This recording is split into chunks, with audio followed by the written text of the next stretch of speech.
నిజంగా ఇది చూస్తే నాకు నిజంగా నవ్వొచ్చిందండి. 2015లో అంట అతనికి 300 రూపాయలకో 280 రూపాయలకో నెయ్యిగా ఇచ్చారంట.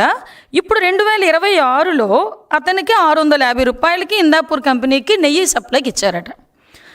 ఆ డబ్బులు, అంత డబ్బులు ఎందుకు పెంచారు? 650 రూపాయలు ఎందుకు పెంచారు? 650 రూపాయలకి అంటే హెరిటేజ్ ఇందులో హస్తం ఉంది అని చెప్పి అక్కడ కూడా తీసుకొచ్చి హెరిటేజ్ని ఫిక్సప్ చేయడానికి అని చెప్పి ట్రై చేస్తున్నారు. అయ్యా జగన్మోహన్ రెడ్డి గారు, ఒకసారి భారతిరెడ్డి గారిని మీరు సాక్షి పేపర్ పెట్టేటప్పుడు ఎన్ని రూపాయలండి ఒకసారి అడగండి.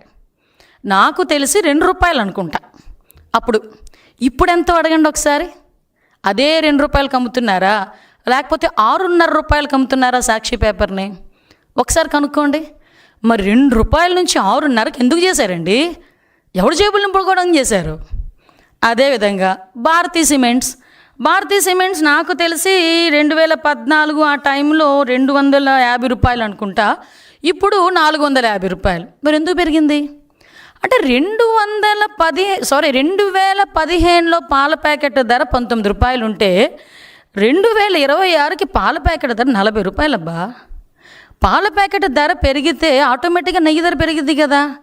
కోర్స్ నీకు ఎలా తెలుస్తుందిలే, పాలే లేకుండా నెయ్యి తీసేటంత టెక్నాలజీ నీకు సాక్షి టీవీలోని లేకపోతే నీ తాడేపల్లి ఇంట్లోనే ఉంది కదా, ఆటోమేటిక్గా నీకు తెలియకపోవచ్చు. తెలుసుకో నాయన. విషయం ఏంటంటే అప్పటికి ఇప్పుడు రేట్లు పెరిగినాయి, పాల ధర పెరిగింది.